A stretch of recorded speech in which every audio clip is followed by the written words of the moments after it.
excuse. Yeah. That said, your buddy Nick Walker thinks he beat you in Pittsburgh. You know what I was thinking?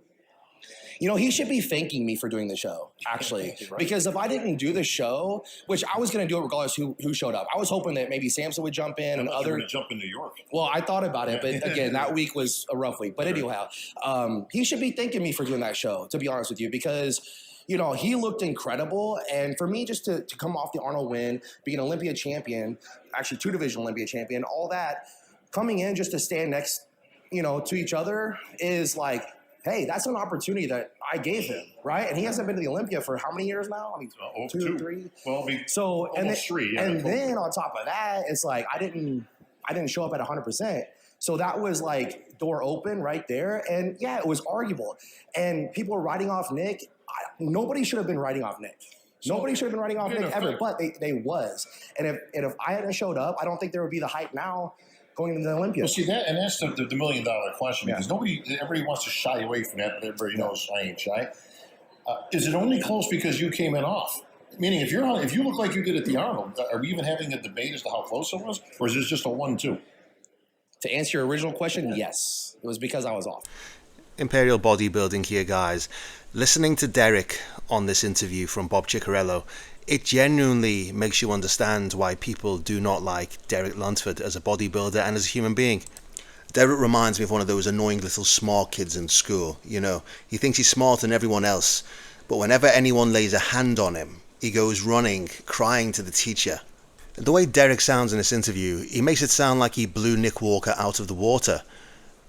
He is slightly delusional, because most people, including myself, and I am non-biased, I can promise you that, I thought Derek looked absolutely incredible. I don't think he was any worse than the Arnold. I think the lighting played a significant role, but I don't think he was much worse, guys. Maybe 1 or 2%. And to say that he was only 90% at this show just shows you the delusion that Derek Lunsford is.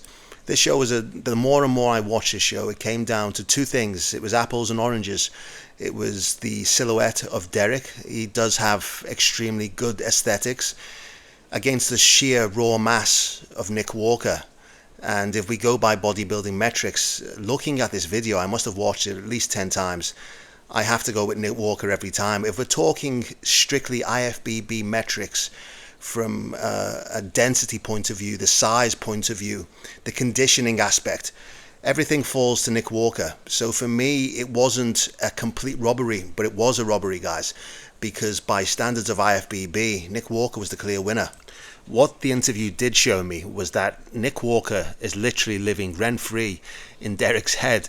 Derek obviously sees Nick as a massive threat.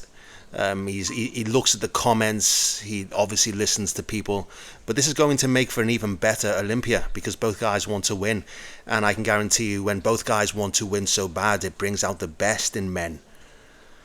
But I don't know. Again, just looking at the video, guys, just get your bias aside. I know it's mostly Nick Walker fans that listen to my channel, but if you actually digest the video, it was a very, very close battle. And at the Olympia, I guarantee you that Chris Aceto will bring Derek in shape. And it's going to be a case of literal apples and oranges. Let me know what you think, guys, and please do not use bias to judge these two. Let's judge them fairly, accurately, and by bodybuilding metrics. Let me know your thoughts. Hey. A lot of emotions right now. Lots of emotions. But, you know, the job's not finished.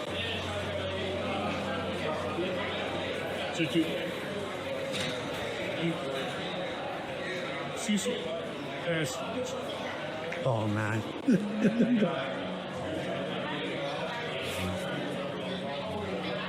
Win or lose, like, I want to win. I really want to win. I worked my whole life for this. Like, you know, just I thought about quitting. You know, last year the experience was so bad. You know, they killed me online. They killed me. They told me to retire. They told me like I wasn't shit. People are commenting, putting me down, telling me what's not good and blah, blah, blah, blah, blah. Like, that's the point. I don't even want to post updates because I got shot on so much, you know. And I had like a really big failure. And I was doing what I believed I was supposed to do. You know what I mean? And thing is, I'm grateful for all that to happen, because at the end of the day, you're going to have highs and lows. You know, last year was definitely a low. So guys, that was Quint Beastwood speaking after his second place finish at the Tampa Pro, where he finished second to Jordan Hutchinson. I thought he should have won the show, guys. Just the structure for a man that's over 6'1", 6'2", the sheer aesthetics, the muscularity on such a big man. Guys, it's very rare and very impressive. The likes of Jordan Hutchinson, you see them, they're a dime a dozen, you see them all the time. But to see such a big man display such sheer muscularity, such aesthetics, guys, it's just impressive. And I have to say this, you know, Quint Beastwood, he got emotional saying that there was trolls online saying that he shouldn't have posted pictures and stuff.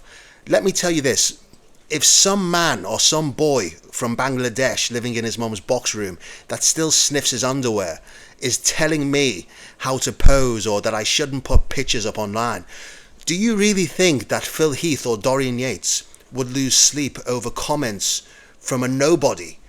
It's absolutely ridiculous, guys. If that's going to bother you, if these comments are going to bother you, then just switch social media off. What do you think, guys? I just think that people, bodybuilders now, especially coupled with the steroids and the drugs before the show, they just become a little bit too emotional. Switch social media off before the show if it bothers you that much. But don't let some absolute nobody from Bangladesh try and put you down. It's not worth it. Not worth losing sleep over.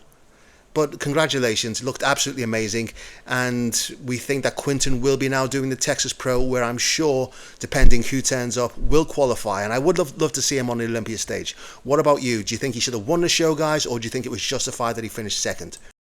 And finally, guys, a bit of a sad note to end the video, but John De La Rosa, a great pro, a great warrior, has decided to hang his boots up, as we say in England. John has been competing. I've been following John now for the past 15 years, ever since I really got into bodybuilding. And John said on his Instagram post yesterday, took me by surprise, every story has a beginning, a middle and an end. I want to say thank you to everyone that believed in me for all these years. I am so grateful for the life I have been afforded to you all. Thank you to the IFBB Pro League. Guys, John, he really comes across like Ronnie. He comes across as just a genuine guy, and I have been following him now for many years. He's had his ups and his downs, mentally, physically, battled his body, battled with relationships, but he's kept going because of his love of the sport of bodybuilding. He is a true champion, a true ambassador for the sport, guys. So may he well be remembered. And I just want to ask you guys a question regarding to the Olympia. Do you think that we are going to see, I mean, I'm excited. Do you think this rivalry between Derek and Nick, we're possibly looking at 1 and 2 here at the Olympia? Do you think that this is going to be one of the greatest Olympias of all time? Let me know. Hopefully Nick doesn't, withdraw last minute from slipping on a banana peel. You never know. If you haven't already, leave a comment, like and subscribe, and I'll see you soon, guys.